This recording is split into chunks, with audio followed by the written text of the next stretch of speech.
Oke, perkenalkan saya Carla, liturgosnya di Sabtu malam ini bareng sama Perkenalkan, aku Fabian, yang bakal temenin kalian semua selama persekutuan malam ini nih. Jadi kemarin Kak Carla sendiri, sekarang bareng aku.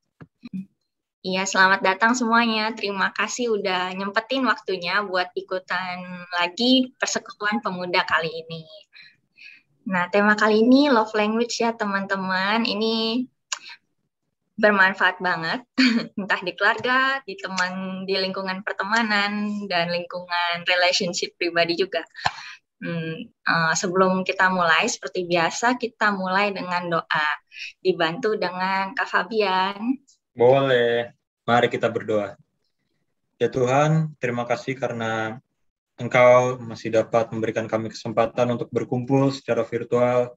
Tolong berkati kiranya kami dapat menjalankan persekutuan kami dengan baik, dan tolong berkati juga kami sehingga kami pun bisa merasakan berkat persekutuan ini, karena memang kami masih mungkin merasakan kesepian atau tidak dapat bertemu dengan banyak orang selama masa PPKM ini. Semoga kami bisa memanfaatkan persekutuan ini menjadi wadah bagi kami untuk tidak hanya memujimu, tapi juga saling mengenal satu sama lain, ya Tuhan. Hanya dalam namamu, Tuhan Yesus Kristus, kami telah berdoa. Amin. Nah, teman-teman, udah pada tahu nggak sih love language kalian masing-masing? Nah, kalau Kak Carla sendiri, boleh tahu nggak, Kak Carla paling dominan tuh apa sih love language-nya? Quality time. Oh iya, jadi pertama itu ada act of service, kedua ada physical touch, ketiga words of affirmation, keempat quality time, dan kelima giving gifts. Nah, jadi boleh tolong dijelaskan Kak Carla? Penjelasan lebih detailnya nanti Iya, benar. selama di khotbah. Jadi kita spill judulnya dulu aja. Oh iya. Makanya teman-teman stay tune terus ya sampai akhir supaya apa Kak Fabian? Ya, supaya kita tahu. Oh iya. Tapi Okay. kalau boleh tahu, kan tadi Kak Carla katanya paling dominan itu quality time ya. Nah, cerita-cerita dong Kak.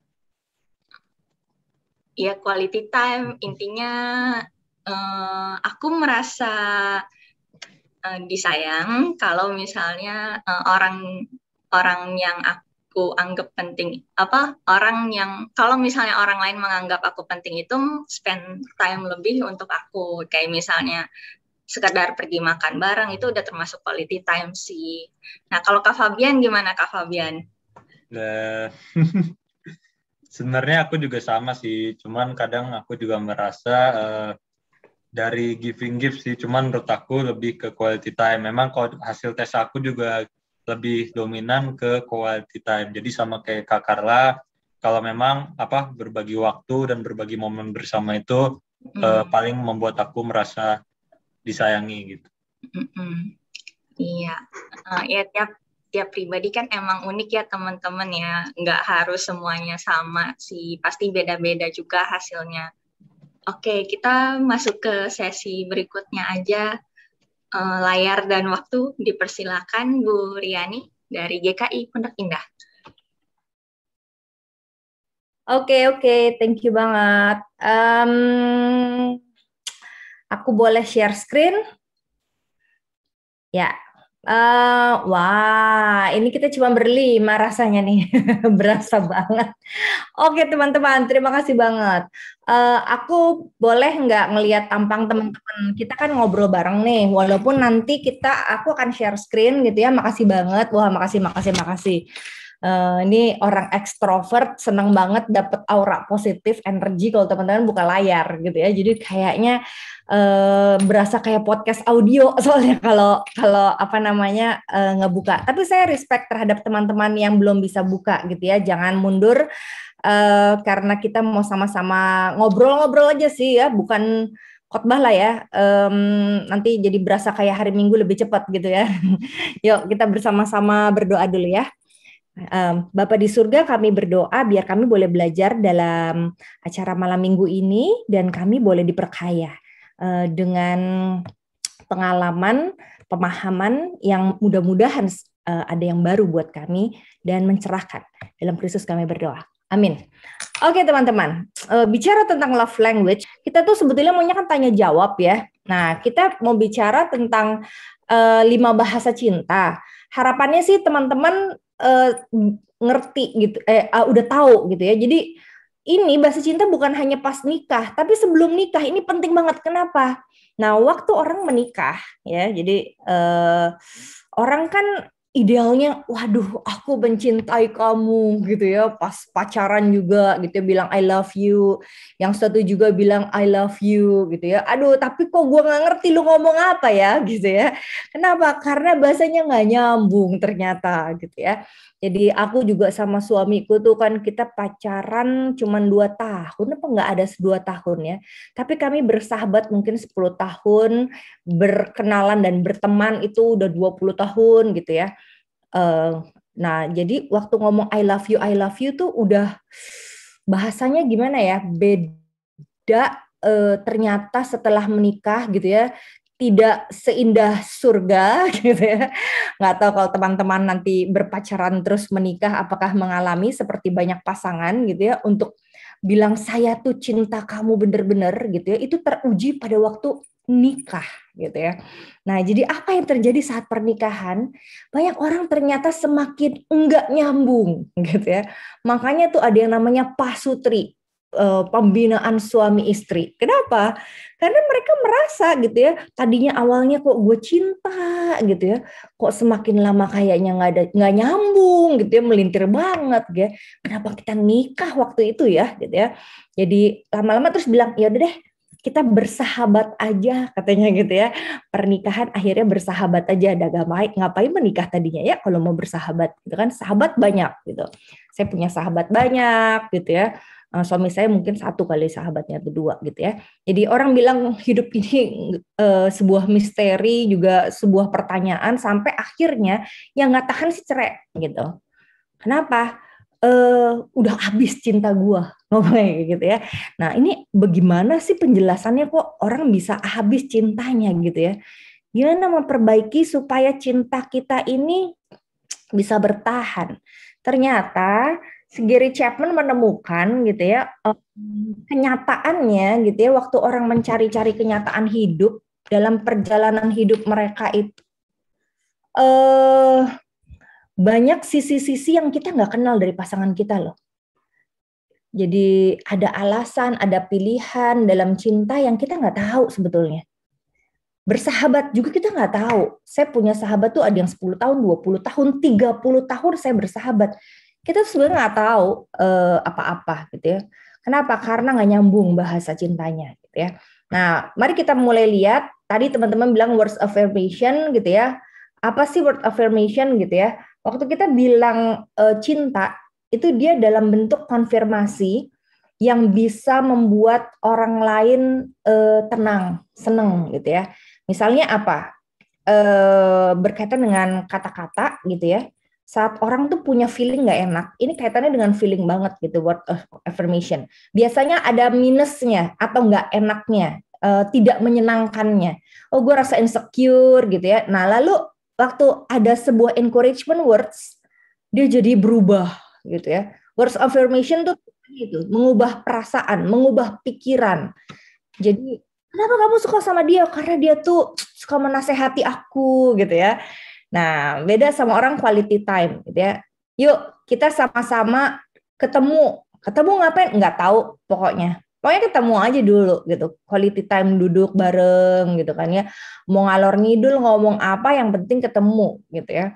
Nah, ini paling banyak ngabisin waktu. Jadi kalau punya pacar, sahabat dengan quality time, dia cuman yang penting pokoknya ketemu aja terus happy gitu.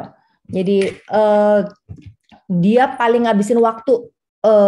Kenapa? Karena cinta itu adalah memberikan waktu. Jadi pengen lakukan sesuatu. Kenapa? Karena emang kita pun sama aja gitu. Nggak semua loh orang pacaran pengen punya waktu barengan terus. Ada yang oke, nanti ya berapa menit gitu coba mau ketemunya gitu. Nah, ini untuk yang quality time dia pengennya banyak waktu diberikan untuk seseorang yang dia rasa nyaman dan secure. Beda lagi, nah ini, kalau ini nggak perlu waktu lama-lama. Jadi dia nggak perlu banyak waktu dengan orang yang dia sayang, yang penting pokoknya dia mikirinnya lebih lama gitu. Apa ya yang mau dikasih gitu ya, terus dia nabung gitu ya. Jadi kalau bisa sih bukan kasih duitnya, tapi semakin tua kayak teman-teman punya mamah, papah gitu ya. Kadang-kadang kalau aku merasa mamah papaku tuh receiving gift gitu ya. Dia nggak mau, dia butuh uangnya daripada barangnya. Udah umur segini nggak perlu dibeli-beli apa lagi. Oh ya udah kirim duit gitu ya. Kenapa? Karena dengan uang itu dia bisa membeli apa yang dia perlu. Kalau semakin muda dia sukanya barangnya gitu ya. Jadi tapi dua-duanya sama-sama cinta gitu ya. Nah, ada lagi yang suka act of service. Ini biar teman-teman nge-review aja. Karena habis ini kita ngobrolnya bukan yang ini gitu ya. Jadi act of service tuh kalau di rumah tuh ke orang tua ada yang nyuci, beresin tempat tidur, beliin makanan gitu ya. Kalau nggak melakukan sesuatu, doing something dengan semua usaha kita, effort kita, energi kita, tenaga kita, itu bukan sayang gitu ya. Suami saya act of service banget tuh. Pagi-pagi saya mau makan apa juga disediain sama dia gitu ya. Jadi kalau mau bangun tidur diberesin tempat tidurnya sama dia gitu ya. Nah, beda sama orang physical touch. Ngarapi rumah nggak apa-apa, yang penting pegang gitu ya. Terus nah ini terjadi sejak dia kecil. Kalau waktu bayi dia nggak mengalaminya gitu ya, dia akan nanti yang kita bilang nanti bicara tentang gelas gitu ya. Ingat ya, saya akan bicara tentang gelas cinta gitu ya. Jadi sejak kecil dia mesti dipenuhi. Berapa kali nih love language ini diperlukan? Sebetulnya sehari itu kayak makan nasi. Sehari 3 kali tuh kita butuh tuh cinta itu gitu ya. Nah, pertanyaannya apa primary love language kita? Tadi kita udah tes sama-sama. Udah dapat atau belum? Nah, silakan teman-teman kasih reaction. Teman-teman udah tahu belum 1 atau 2 primary love language kita apa? Aku kasih review secara cepat tentang love language karena itu bukan definisinya yang kita mau pelajari hari ini gitu ya. Karena itu udah bisa dibaca di internet lah, gampang banget Shan. Nanti kamu tapi mesti dapetin ini dulu. Oke, 5 love language itu adalah bahasa cinta utama kita yang membuat kita tahu bahwa seseorang, bahwa kita ini dicintai gitu ya. Nah, jadi kalau physical touch itu berarti saya suka yang bikin tubuh saya atau badan saya tuh rasa fokus kalau ada urusan sama fisik, di massage, kita suka sama selimut yang enak gitu ya. Jadi spray tuh ada titik-titiknya sedikit, rasa-rasanya kok gatel gitu ya, dia nggak suka gitu. Baju mesti yang halus gitu. Terus dia suka physical activity, dia suka spa, dia suka mukanya tuh dirapihin gitu ya, dia suka berenang, pokoknya yang nyaman gitu ya, stretching, pokoknya badannya mesti enak gitu, dipeluk atau dielus dia suka. Nah kalau paling suka ini gitu ya, tanda gue disayang. Kalau act of service itu melakukan sesuatu yang orang melakukan sesuatu ke kita atau kita melakukan sesuatu ke orang, itu 2 hal yang berbeda, tapi itu membuat kita rasa nyaman. Misalnya kalau kita dimasakin, kita kamarnya dirapihin, terus misalnya ada orang nganterin sesuatu buat kita, ambilin dong gitu ya, cuciin dong piringnya, ambilin minum dong gitu ya. Kadang-kadang kan manja kan? Enggak, ini sebetulnya act of service, kebutuhan cinta kita. Gitu ya. Yang ketiga, receiving gift. Jadi dapat uang, dapat hadiah, diingat ulang tahunnya, diingat jadian pertama kalinya gitu ya, waktu jadian kita dan sebagainya, itu dapat hadiah. Terus dapat kenang-kenangan kalung yang bisa diingat gitu. Nah, ini receiving gift. Ada 2 lagi nih. Ada yang lebih atau enggak? Quality time, spending time alone. Jadi me time, meditation, tapi juga kalau ketemu orang ya udah gue baca, lu baca, tapi gue seneng ada sama lo gitu ya. Atau malah bikin sesuatu yang kreatif, main catur kayak apa kayak waktu diem-dieman, tapi pokoknya berduaan gitu ya. Kalau words of affirmation tuh self talk positively. Jadi daily affirmation, journaling, terus giving yourself to untuk ngomong ke orang lain, encouragement each other gitu. Nah, aku mau mulai dengan sebuah ayat gitu ya. Ayat ini menjadi dasar untuk bicara love language gitu ya. Jadi kita sama-sama tahu bahwa kita nggak mungkin bisa dapetin cinta yang besar kalau kita nggak dapat kasih dari Allah. Kita mengasihi, bukan Ulangan 6 ayat 5, 1 Yohanes ya. Kita mengasihi karena Allah lebih dahulu mengasihi kita. Jadi prinsipnya adalah karena Allah lebih dahulu mengasihi kita, maka kita mengasihi orang lain. Ini prinsip utama ya, prinsip utama di dalam kekristenan gitu ya. Nah, ini yang saya mau ceritakan. Kita udah nggak dapat sayang dari Tuhan yang seperti ini nih.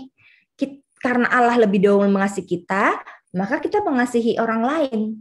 Dapat sayangnya dari mana? Nah ini, dari Tuhan untuk ngisi gelas kita dengan berbagai cara. Nah, berbagai caranya biasanya yang sesuai dengan 1, love language kita, atau 2, spiritual model of spirituality kita. Gitu ya. Semua ini saya ngomong, teman-teman silakan nanya gitu ya. Oke, sampai kapan sih kita dapat ini? Nah ini sampai tumpah, artinya apa? Sampai puas. Sampai puas. Nah masalahnya, gelas cinta kita ini, jadi dalam hati kita tuh ada gelas cinta, itu tuh suka bocor teman-teman. Bocornya tuh sejak waktu kita kecil pula. Bocornya apa? Oh, orang-orang di masa lalu kita. Orang tua kita, minta maaf, orang tua kita bisa membocorkan gelas cinta kita dengan apa? Membuat kita kecewa, membuat kita merasa tidak disayang, sehingga bocorkan, kecewakan kita waktu nggak disayang orang tua gitu. Misalnya ya, waktu kecil aku suka dipeluk sebetulnya. Aku nih love language-nya, aku rasa suka tuh act of service-ku tuh dipeluk, di physical touch gitu ya. Nah, tapi aku kayaknya haus banget ya, kepengen dipeluk gitu sama orang yang aku sayang gitu. Nah, aku kok haus ya kayaknya ya. Kenapa ya? Ternyata aku punya kebocoran loh. Kebocorannya adalah ternyata aku baru menemukan di tahun ini. Bayangin umur udah mau 50 tahun. Di tahun ini aku baru menemukan bahwa ternyata mamahku itu sengaja tidak peluk-peluk aku waktu kecil. Ngeri ya. Aku pernah minta anakku peluk dia, terus dia nangis sangat keras. Dia bilang, iya dek, dulu oma itu nggak pernah mau peluk mami atau dipeluk mami katanya. Nah, aku tahu tuh dia pernah cerita itu kayak puzzle yang sedang aku susun. Kenapa ya? Oh, ternyata dulu dia itu pengen peluk anak laki-lakinya, jadi kakakku, dia suka pengen peluk kakakku, tapi nggak boleh sama papaku. Nanti anakmu jadi gay katanya, kalau dipeluk-peluk sama ibunya katanya. Jadi nggak boleh dipeluk cium katanya gitu. Nah, rupanya dia menahan itu dan tidak mau peluk aku karena papaku sering banget peluk aku gitu. Jadi aku tuh sering dipeluk dan cium oleh papaku sejak kecil sampai SMA gitu ya. Tapi mamaku nggak mau setiap kali aku peluk gitu ya, dan selalu memberontak gitu. Apaan sih gitu? Aduh nanti jadi lesbi katanya dia gitu. Apa sih mama gitu ya? Nah ternyata itu bocor gitu. Jadi aku terluka sehingga aku kok merasa haus terus ya dipeluk gitu loh. Nah begitu mamaku bilang seperti itu, dalam hati aku langsung gini, Tuhan, aku memaafkan dia karena dia tidak memberikan cinta primary love language yang aku perlukan pada waktu kecil, sehingga aku haus terus dipeluk sama orang yang aku sayang gitu kan ya, disentuh sama orang yang aku sayang.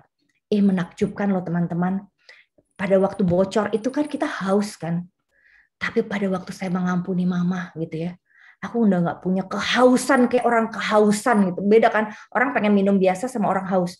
Aku nggak punya kehausan lagi. Nggak cari-cari lagi kayaknya peluk aku dong gitu ya. Nggak maksa gitu ya. Nah ternyata aku tuh perlu dipeluk sama mamaku. Dan setelah itu, aku primary love language-ku tuh nggak harus dengan pelukan. Menakjubkan kan? Jadi beda ternyata. Love language-ku bukan itu ternyata gitu. Nah, jadi orang haus cinta kasih itu akhirnya bisa membuat dia rasa gue suka kalau gini, gue suka kayak gini. Tadi itu bukan primary love language-nya loh. Gitu. Ternyata itu kehausannya, itu kebocorannya yang belum diberesin. Gitu. Nah, menurut jendela spiritualitas si Cherry Fuller, seharusnya kita tuh ngalamin bagaimana enjoying God, supaya kita bisa mengalami gelas yang penuh. Enjoying God itu dengan cara, ya ampun, makan babi enak aja kita bisa bilang, makasih Tuhan. Itu enjoying God loh. Terus bisa ketemu temen di zaman COVID ini karena sudah dua-duanya PCR, aman, terus ngobrol berdua karena suka quality time. Aduh, makasih ya Tuhan, aku bisa ngobrol lagi sama sahabatku. Aku nih, akhirnya aku nyadari bahwa love language-ku tuh quality time sama words of affirmation. Kenapa?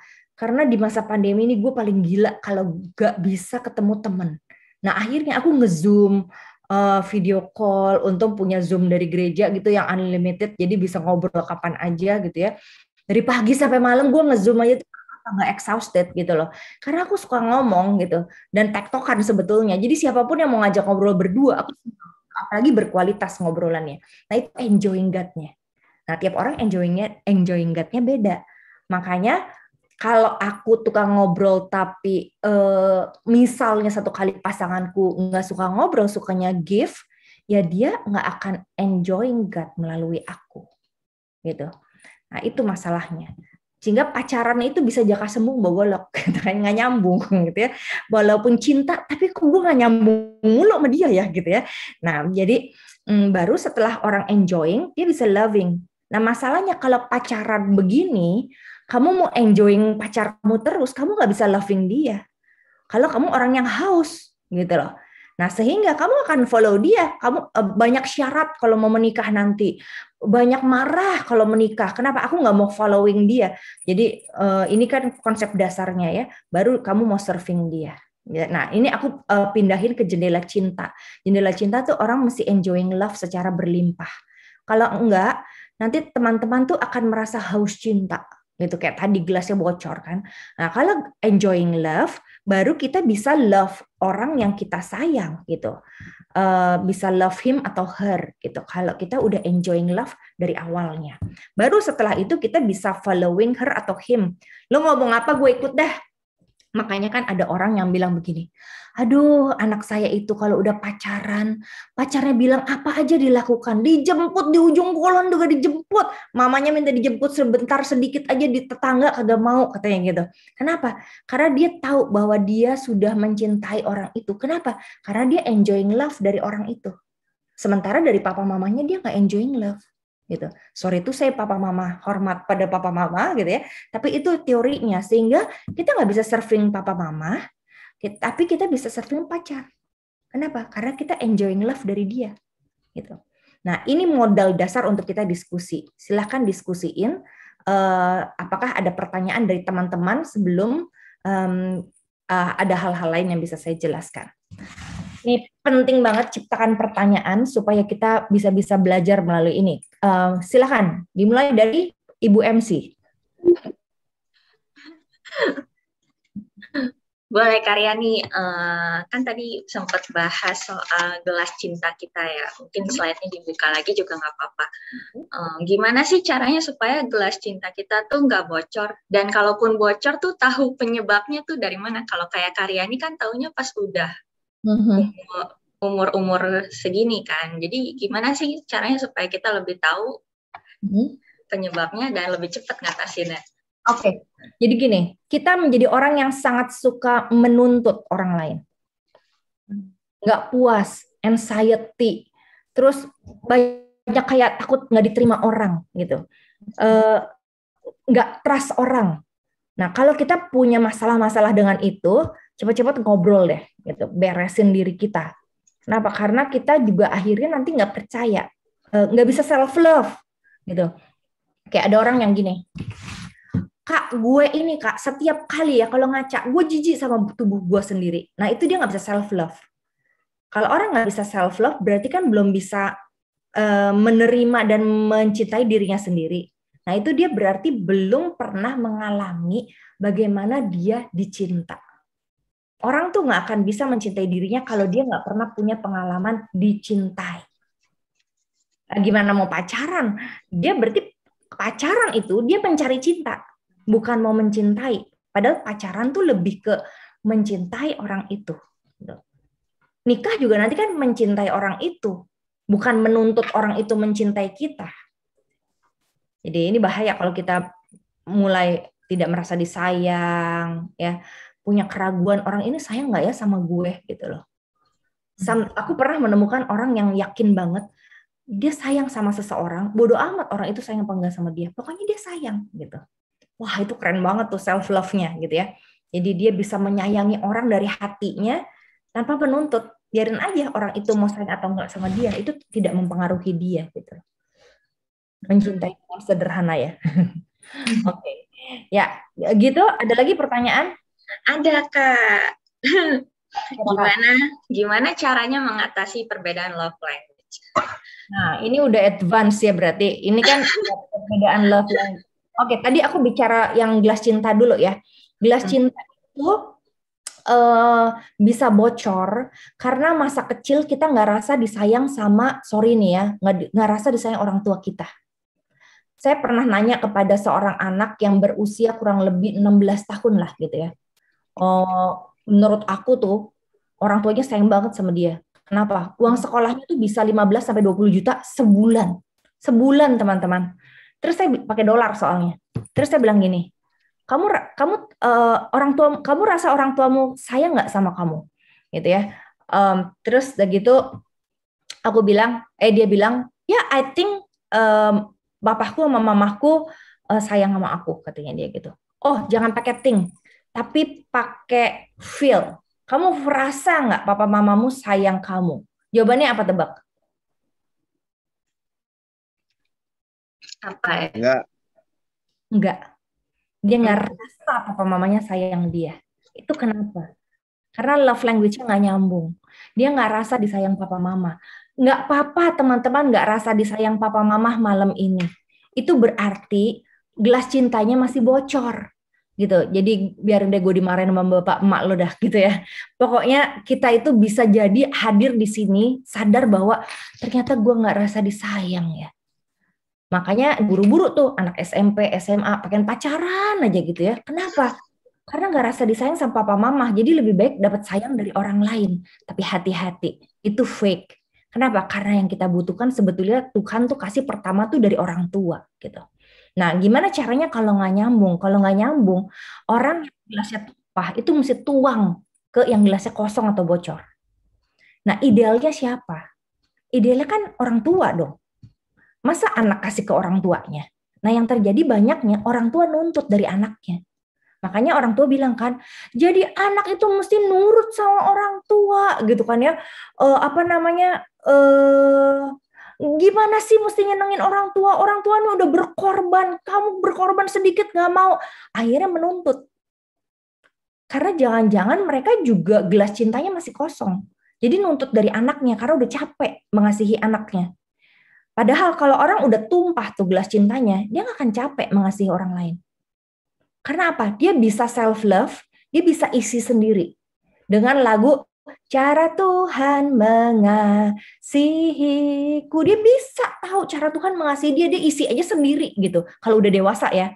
Tapi kalau dia belum dewasa dalam hal cinta, ada dong umurnya 60 tapi belum dewasa dalam hal cinta. Kenapa? Karena gelasnya masih bocor atau kosong.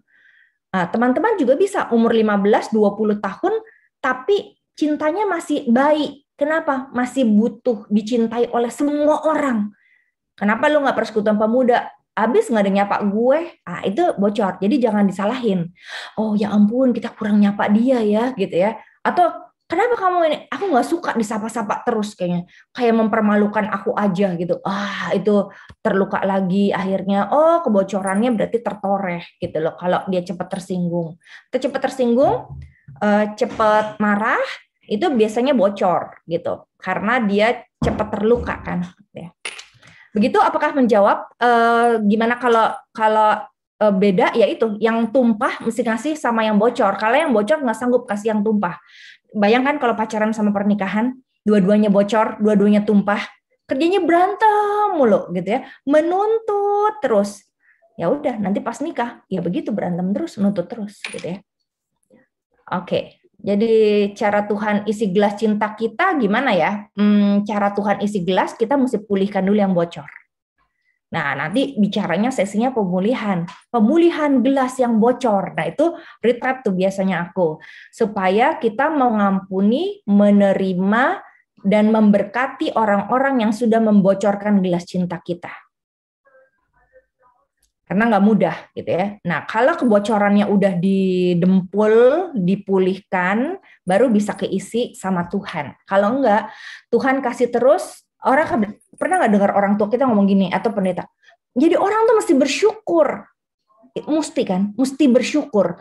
Tapi orang mesti bersyukur. Nggak ada yang bisa mesti bersyukur. Itu kewajiban.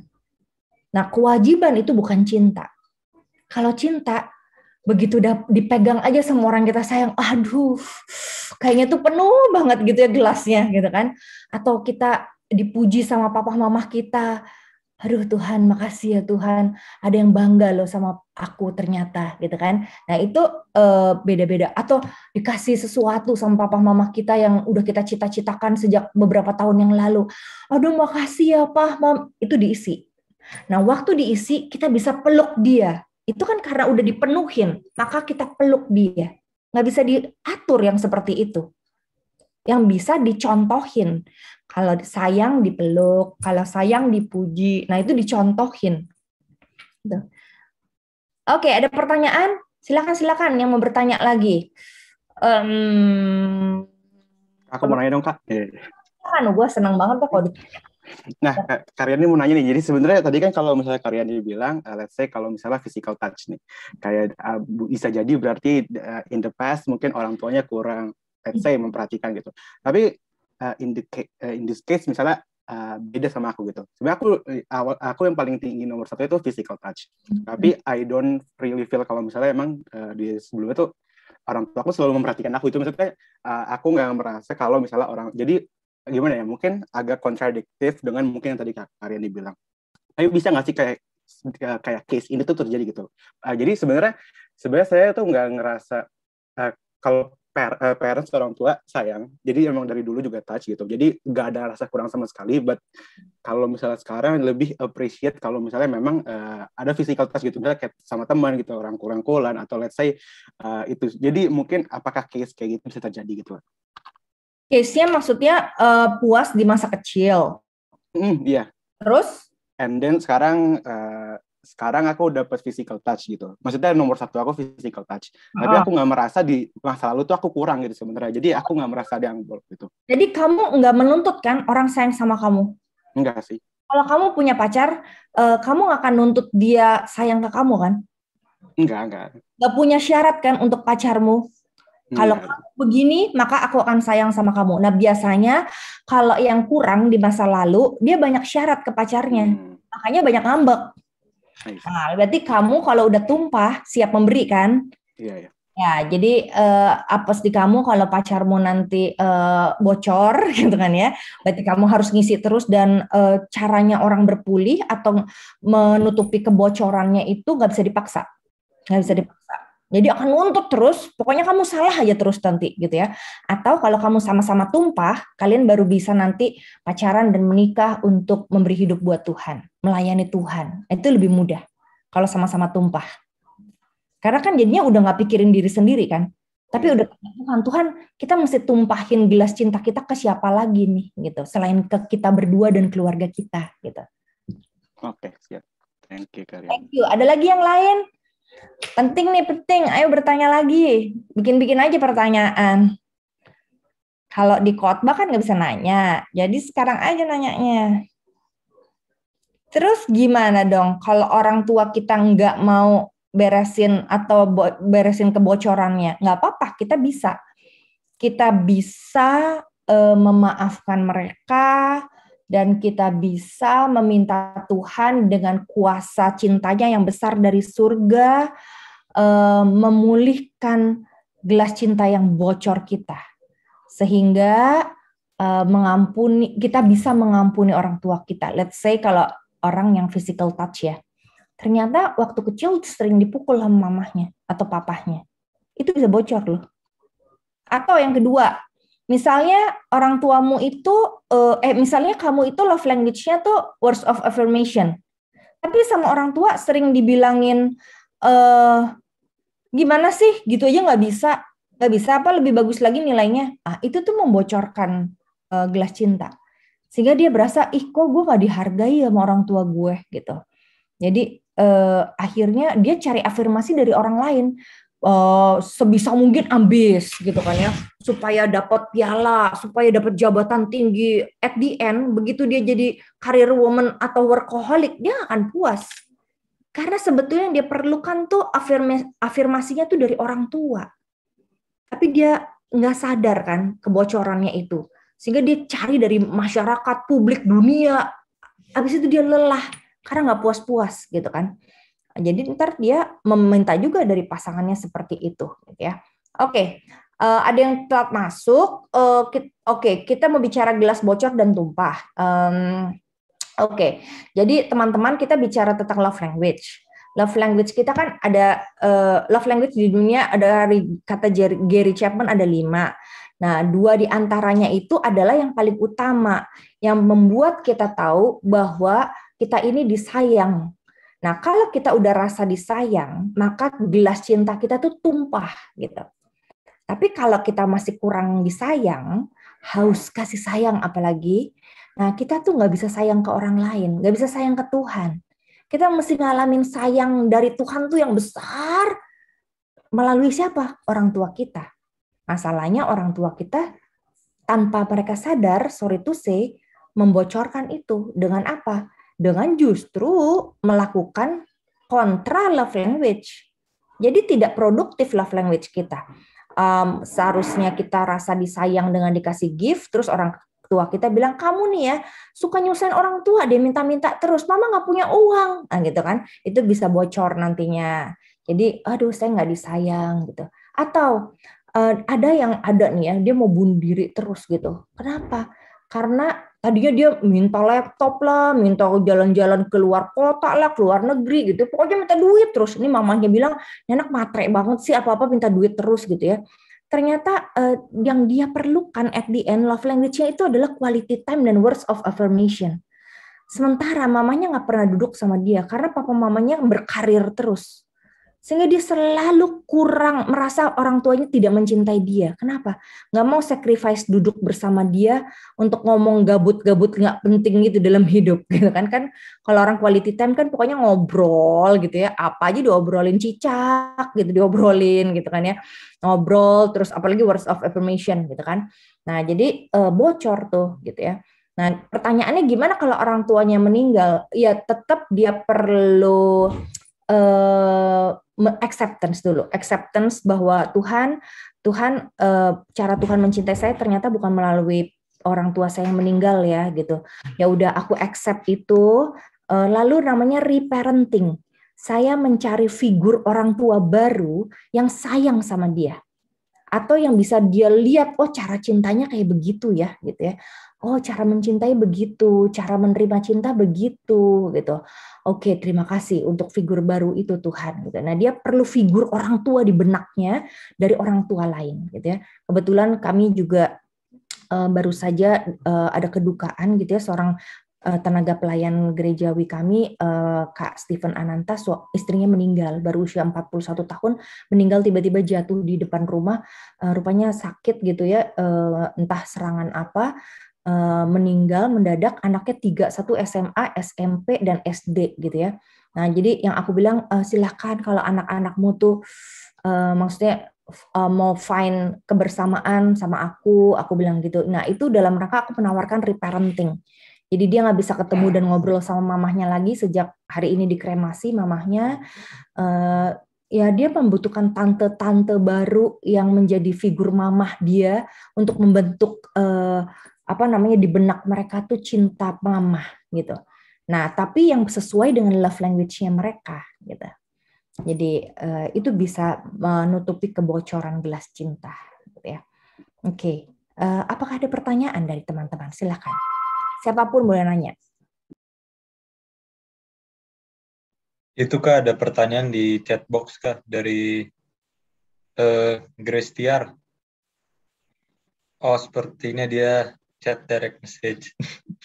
Jadi gimana kalau botol kita udah penuh, kita mau share cinta kita sama orang-orang, ada batasnya nggak dalam memberikan kasih sayang itu? Kalau ada, sampai mana? Supaya mereka jangan sampai baper atau justru ngerasa nggak nyaman sama kita. Gitu, Kak. Ya, semakin kita penuh, semakin kita bisa mengerti orang lain sebetulnya. Kita bisa belajar soft skill. Di Persekutuan Pemuda ini kita bisa belajar soft skill tentang, misalnya ya, orang introvert itu paling nggak suka kalau dia tuh ada orang proaktif ke dia gila-gilaan, misalnya gitu. Misalnya, itu kan soft skill. Jadi kita perlu pelajari gitu. Memberikan cinta juga mesti belajar. Misalnya dengan kita lihat, oh kayaknya orang ini nggak suka deh, merasa terganggu kalau ditanya-tanya misalnya gitu. Atau oh orang ini kayaknya suka dikasih hadiah. Jadi kalau gelas cintanya penuh, dia bisa peka orang lain perlu dicintai dengan cara apa. Sehingga akhirnya dia tidak menuntut kan, tapi berhati-hati, berjaga-jaga, memperhatikan orang lain gitu kan. Oh ini kayaknya suka diginiin, oh ini orang suka diamati aja dulu baru memberikan gitu. Jadi bisa jadi bukan gelas cinta kita yang penuh, tapi semangat kita yang besar. Ada tuh orang yang hormon serotonin dan dopaminnya kan tinggi kan. Jadi passionnya tuh besar gitu. Itu malah bikin orang takut justru gitu ya. Kenapa? Ini orang nggak bisa santai apa pelan gitu ya. Kalau nanya orang tuh terlalu terburu-buru. Kalau ngejar orang tuh kayak orang kayak mau diuber-uber, kayak lagi mau di apa gitu ya. Jadi terlalu agresif gitu kan. Nah, jadi hati-hati untuk yang hormonnya positifnya banyak gitu ya. Di zaman ini, bukan di zaman ini, orang-orang sering tidak merasa nyaman gitu. Nah, itu perlu dia pelajari tuh, perasaan orang apa. Itu bukan love language, tapi belajar bahasa perasaan namanya. Kalau ini kan bahasa cinta, ada namanya bahasa perasaan. Perasaan dia apa ya kalau aku giniin? Kayaknya dia nggak nyaman deh. Lihat dari mimik wajah, lihat dari body language orang gitu ya. Even bersalaman atau memeluk orang, kita bisa tahu love language, body language-nya dia gitu ya. Jadi kemarin ada kedukaan kan sebetulnya prokes gitu ya. Nah waktu prokes orang kan cuman gini-gini aja. Tapi yang love language, yang physical touch ini yang paling nggak tahan, pengen meluk kan, gitu loh. Karena sebagai rasa prihatin dia, gitu ya. Nah itu aja berasa. Ini orang mau dipeluk atau enggak, itu berasa, gitu. Jadi orang yang love language, yang physical touch, itu paling anti untuk dipegang sembarangan. Jadi mesti permisi kalau mau megang, gitu ya. Jadi semuanya kita mesti hati-hati. Perlu belajar dulu nih orang bisanya apa, sukanya apa, nggak suka apa gitu ya. Sama nanti kalau kita udah bersahabat, berpacaran, kita juga perlu tahu. Begitu? Ada lagi? Gimana kalau pacaran kita nggak nyambung ya love language-nya menurut teman-teman? Bisa terselesaikan nggak ya? Aku suka misalnya even quality time, ngobrol ya, ngobrol atau words of affirmation, itu bisa loh. Sukanya sama, tapi topiknya berbeda. Jadi ngobrolnya nggak nyambung gitu loh. Atau cara ngobrolnya berbeda, itu bisa beda gitu. Awalnya kan cuma modal cinta nih gitu ya. Tapi cinta itu nggak bisa jadi modal untuk pacaran dan pernikahan ke depan gitu. Kalau kita nggak mengkoneksikan apa yang kita suka dan gaya ngobrol kita gitu. Nah itu yang kita perlu pelajari. Semua perlu dipelajari. Persekutuan ini penting banget untuk belajar yang begituan, gitu ya. Oke, ada pertanyaan lain? Jadi gini, sometimes ada orang yang nggak suka dipegang karena memang dia mengalami trauma. Trauma atau bisa jadi abuse juga secara fisik, membuat kita, itu salah satu alasan ya. Alasan kedua adalah memang, alasan pertama itu kan karena abuse. Jadi kayak gini, mungkin orang tua kita terlalu ngegemesin kita karena mereka love language-nya physical touch gitu ya, kayak anak mami gitu ya. Itu abusive loh sebetulnya, pelecehan gitu loh. Jadi kalau misalnya kita mengalami itu dari orang tua kita, jadi kita jadi geli apaan sih gitu. Nah, itu satu. Kedua, kalau kita tidak secara terhormat, diperlakukan fisik kita dengan terhormat, kita jadi traumatik, nggak mau dipegang gitu. Nah, jadi hati-hati untuk trauma-trauma seperti itu perlu dipulihkan. nanti kalau pacaran atau menikah gimana tuh nggak mau dipegang gitu kan, pasangannya nggak mau megang, terus bagaimana nanti hidup ke depannya gitu. Jadi sometimes kita oversensitif juga, itu yang membuat kita akhirnya nggak mau dipegang. Ada yang mungkin punya sensitif yang tinggi sehingga akhirnya dia mesti cuci tangan dulu gitu kan ya, bersih-bersih dulu gitu ya. Ada orang yang mau pacarnya, lu udah cuci tangan belum? Cuci tangan dulu gitu ya, baru pacaran sama gua gitu ya, baru ngobrol. Nah itu ada yang oversensitif gitu.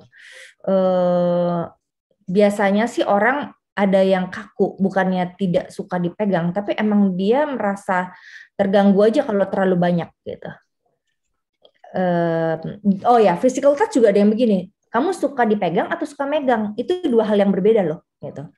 Jadi nggak apa-apa juga gitu. Kalau aku lebih suka megang misalnya, oh ya udah, jadi aku yang dipegang gitu kan ya. Nggak harus pegang-pegangan juga kan gitu. Ada yang suka dicium, ada yang suka mencium gitu. Ya nggak apa-apa gitu. Pokoknya kita komunikasikan aja apa yang kita suka. Ada yang suka didengarkan quality time-nya, ada yang suka ngoceh gitu. Tinggal milih kamu suka yang mana. Kalau dua-duanya suka ngoceh itu yang repot gitu ya. Siapa yang mau denger nanti gitu kan. Oke. Ada satu orang yang waktu ayahnya hidup gitu, ayahnya udah meninggal, itu ayahnya tuh kebatinan. Jadi dia ya mesti menelan sesuatu yang pokoknya yucky banget deh gitu, disgusting banget gitu ya. Nah, sejak itu dia nggak mau dicium. Jadi kalau pacaran, menikah gitu, pas dia menikah, dia paling nggak suka tuh berciuman. Karena dia pernah mengalami trauma itu sampai tua, sampai puluhan tahun tetap nggak berpulih gitu. Nah, teman-teman mesti siap menikah atau pacaran atau bersahabat dengan orang-orang yang punya trauma gitu. Nggak apa-apa orang di sebelah kita atau diri kita punya trauma. Masalahnya apakah kita mau menyelesaikan itu sehingga kita bisa berpulih gitu loh. Ada trauma yang sangat berat seperti kue lapis gitu ya, perlu diberesinnya tuh berlapis-lapis dan lama, bahkan perlu obat gitu kan ya. Ada yang mudah gitu loh. Nah, yang memang tidak mudah adalah kalau saya tidak punya trauma, saya puas sayangnya, saya nggak ngerti kenapa nih orang kayak menuntut terus, marah terus sama saya gitu kan ya, terus jadi akhir ribut terus sama saya gitu kan.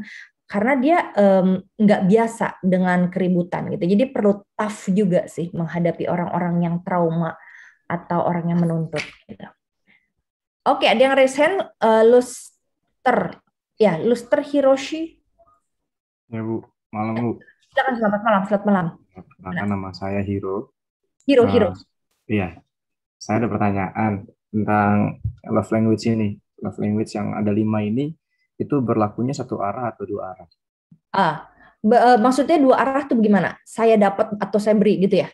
Kalau misalnya berlaku satu arah, berarti love language ini antara ya ini menunjukkan bagaimana saya ingin dicintai atau bagaimana saya mau mencintai. Atau love language ini berlaku dua-duanya. Jadi saya mau dicintai dengan cara seperti ini dan maupun dengan saya mencintai seperti ini gitu. Iya, biasanya dia dapat dulu kan. Kita mengasihi karena Allah lebih dulu mengasihi kita. Kita dapatnya pakai cara ini dulu, terus udah gitu kita mengasihinya dengan cara itu.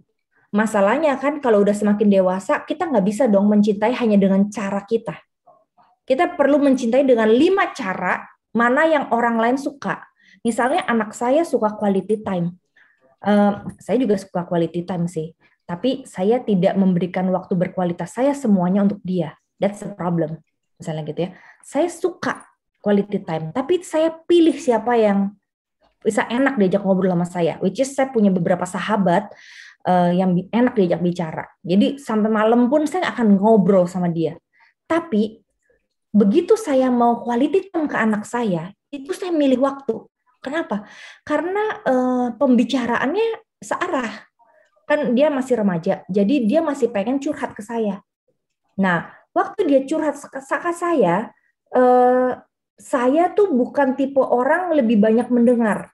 Saya lebih banyak tipe ngomong. Jadi saya cocok sama orang yang banyak denger gitu kan. Sementara anak saya suka ngomong, nggak nyambung kan gitu kan. Nah, jadi akhirnya saya tahu saya mesti punya waktu untuk mendengarkan dia, which is itu bukan bukan love language quality time saya, bukan mendengarkan, tapi saya berbicara. Maka saya suka bicara sama orang, saya suka bicara sama anak saya. Tapi nggak bisa nih, saya mesti balik. Anak saya suka bicara, jadi saya mesti mendengarkan. Nah, di sini waktu saya tumpah, berarti kan saya sudah cukup cinta nih. Saya harus memahami kalau dia suka didengarkan. Nah, ini sacrifice saya kan buat dia. Jadi love language berguna untuk kita dapat dulu, udah sampai puas. Nah, kita bisa sacrifice dengan senang hati untuk mencoba memenuhi love language yang dibutuhkan orang lain. Nah, berharapnya kan pasangan kita tuh sama love language-nya, tapi jarang ada yang sama gitu. Kalaupun sama, suka ngomong, suka quality time. Ternyata saya suka ngomong, suami saya suka ngomong. Siapa yang mau denger gitu kan ya. Nah, ini kan mesti sacrifice akhirnya kan. Entah suami saya dengerin saya dulu atau saya dengerin dia dulu gitu kan.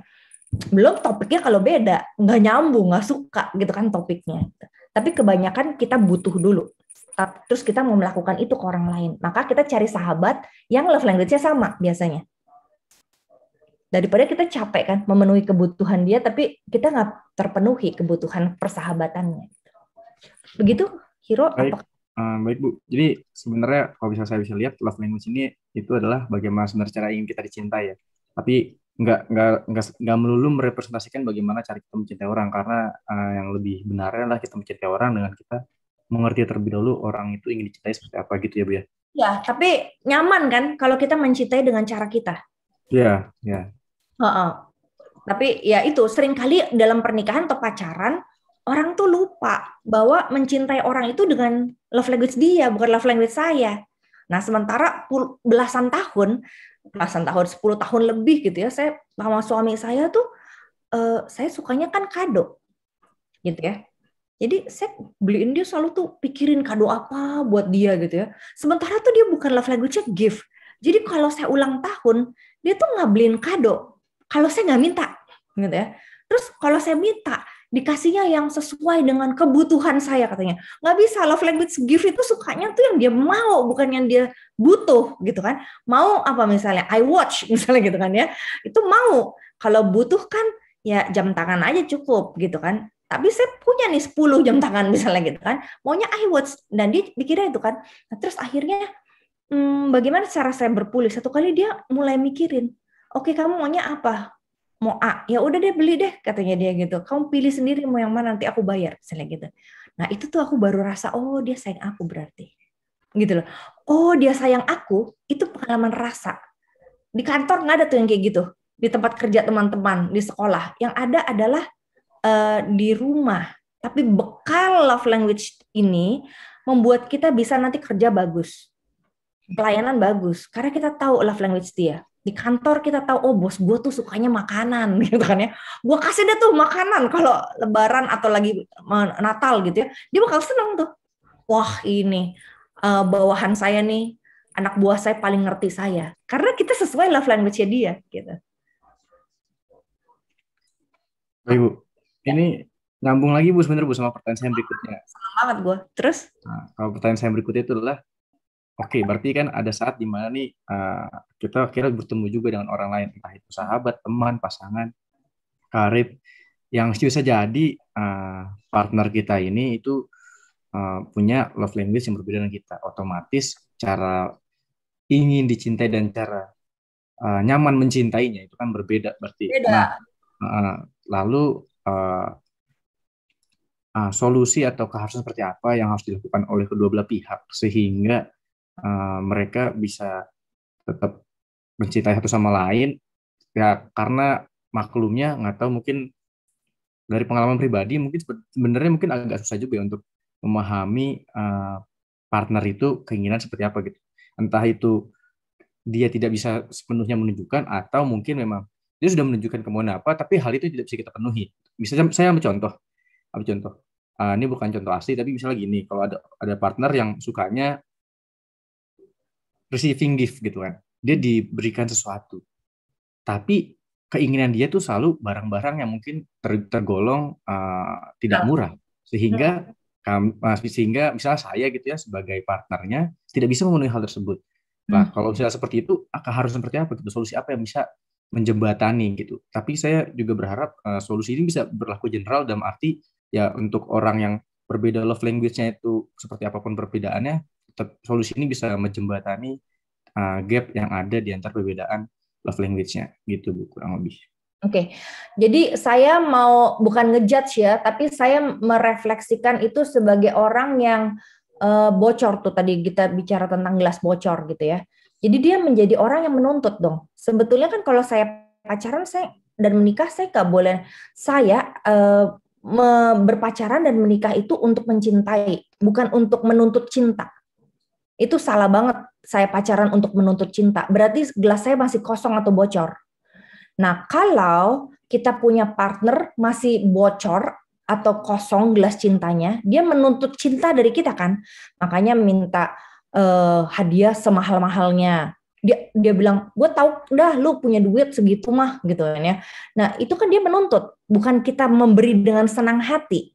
Nah, kalau dia menuntut, kita ikutin terus sampai kapan kita tahan, kita akan ikutin terus. Kalau saya penasehat pernikahan, jangan nikah sama orang kayak gitu. Kenapa? Karena belum tentu kebocorannya bisa ditutupin. Hanya dia berpulih. Dan pemulihan itu perlu konsultasi, perlu berbayar konsultasinya, bahkan perlu obat. Kalau dia terlalu menuntut, bahkan menyakiti dirinya sendiri atau menyakiti pasangannya saat dia terlalu menuntut. Gitu. Jadi hati-hati teman-teman untuk berpacaran, untuk menikah, gitu ya. Kalau ada trauma-trauma seperti itu dan tuntutan-tuntutan yang tinggi seperti itu bisa merusak relasi, bisa merusak juga pelayanan kita ke depan. Gitu. Jadi kalau ada tuntutan itu berarti dia cintanya tuh masih kanak-kanak yang haus gitu dari orang tua sebetulnya. Tapi karena orang tuanya nggak bisa memenuhi kebutuhan dia menuntut ke pasangan.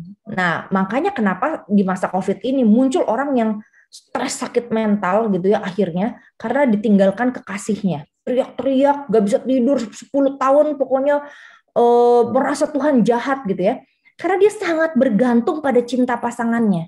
Sehingga waktu Tuhan panggil pulang gitu ya, saya bukannya tidak akan menangis kalau pasangan saya meninggal gitu kan.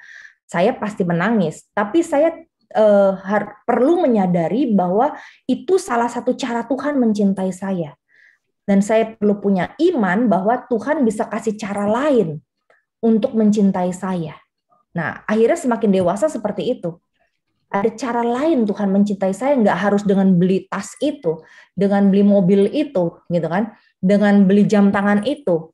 Kalau cuma satu cara itu dan saya bisa cranky karena itu, atau jadi menyakiti orang lain dan menyakiti diri sendiri, berarti ada sesuatu yang perlu saya perbaiki. Karena itu saya menjadi terikat dan menuntut. Nah, menurut Peter Sasero, itu spiritualitas yang tidak sehat dan emosi yang tidak sehat. Emosi yang tidak sehat karena masa lalu atau spiritualitas yang terputus karena emosi yang terluka gitu. Jadi hidup yang terluka itu perlu dipulihkan. Ini ada kaitannya sama inner child ya Kak? Wah banget banget. Inner child kita kalau nggak dipenuhi, kebutuhan inner child tuh kan kanak-kanak dalam diri kita. Saya tuh kanak-kanaknya dulu, orang tua saya tuh nggak punya cukup uang untuk jajanin saya, kasih uang jajan. Zaman saya jajan itu dulu masih 300 seminggu, 300 rupiah. Nah itu tuh untuk beli es krim Woody tuh harganya 75 perak yang enak. Kebayang nggak? Berarti kan saya kalau beli es krim Woody mulu, 3 hari saya nggak jajan. Jadi es krim Woody itu makanan yang sangat mewah. Teman-teman tahu, itu inner child saya karena suka es krim Woody. Kenapa? Karena es krim itu tidak mengandung dairy yang kuat. Dan saya anti terhadap dairy. Jadi susu, itu saya nggak suka. Coklat, telur, pokoknya dairy saya nggak suka. Nah, teman-teman tahu, gara-gara es krim Woody, saya tuh bisa beli es krim Woody 400.000 loh. Cuman buat memenuhi kebutuhan es krim Woody di masa kecil. Inner child saya yang menginginkan tuh es krim Woody. Tapi kan itu tidak merugikan orang lain dan saya punya duit. Jadi saya makan tuh tiap hari es krim Woody yang 400.000 itu gitu kan ya. Berapa bulan saya makan tuh es krim. Wah, saya tuh udah kayak anak kecil makan itu gitu. Jadi tapi saya berpulih gitu. Nggak bisa kan itu menjadi makanan terus pokok saya setiap hari gitu kan ya. Nah itu inner child betul menurut Kak Carla. Jadi ada inner child yang terluka yang perlu dipulihkan. Itu nanti ada sesi tersendiri tentang pemulihannya itu gitu. Kalau makin berpulih, semakin kita tidak menuntut orang lain untuk mencintai kita, semakin kita mengerti kenapa orang lain marah atau marah-marah atau maksa gitu. Oh ya, aku ngerti. Nah, di situ nanti kita jadi orang yang bijak karena sudah tumpah kan gelasnya. Sebenarnya saya maaf ya kalau misalnya teman-teman yang lain kalau misalnya jadi harus memangkas waktunya. Itu diperlukan pertanyaanmu. Ada satu pertanyaan lagi. Ini soal tadi yang orang menuntut. Kalau tadi kan kasusnya mungkin menuntut ya. Tapi kalau misalnya begini, ada orang yang kasusnya tuh sebenarnya tidak menuntut. Tapi karena ya pasangannya atau partnernya itu tidak tahu love language-nya dia seperti apa, tidak tahu si partnernya ini ingin dicintai seperti apa, maka ya dia tidak biasa untuk memberikan hal itu kepada partnernya. Sehingga pada suatu hari mungkin di titik ultimasinya gitu ya, sudah terakumulasi semua perasaan dia selama ini, sehingga si partnernya ini akhirnya meluapkannya gitu, meluapkan dengan kayak ya kenapa nggak selama ini nggak diberikan, sehingga akhirnya hubungan mereka kandas gitu misalnya. Nah, pada kasus seperti itu berarti kan sebenarnya kan bukan masalah menuntut ya, tapi gara-gara memang tidak tahu dan tidak bisa terbaca aja gitu. Peka gitu maksudnya, pasangannya nggak peka. Antara pasangan nggak peka atau mungkin memang sama sekali tidak bisa ditunjukkan oleh si lawannya gitu. Loh, kan kalau misalnya berpartner, bersahabat, berpacaran, menikah, kita kan mengkomunikasikan apa yang kita suka. Kalau di pernikahan malah dikasih tahu ada namanya bahasa seksual gitu ya. Jadi kamu kasih tahu bagian daerah mana yang kamu suka gitu kan ya. Sama seperti dalam persahabatan. Kamu sukanya apa? Aku suka makan sushi loh. Oh, aku juga suka. Yuk kita makan sushi yuk. Di sushi ini. Oke, kita sama-sama gitu. Nah, kalau pacaran lah jadi kalau apalagi pacaran ngobrolin apa kalau dia nggak tahu, misalnya pasangannya suka barang seperti tadi gitu ya, kan dia bilang aku tuh kepengen loh, kan itu kan dalam quality time dia cerita dong, kalau aku ulang tahun aku paling suka dikasih apa yang aku pengen. Nah kalau pacarnya peka, dia akan dengerin tuh.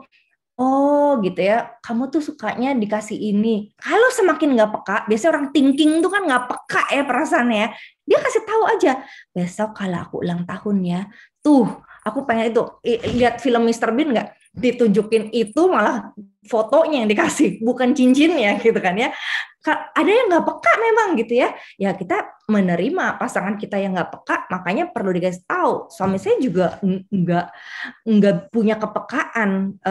Dia kebanyakan thinking daripada feeling. Jadi saya mesti kasih tahu, oh saya ulang tahun ya, kamu beliin ini nih.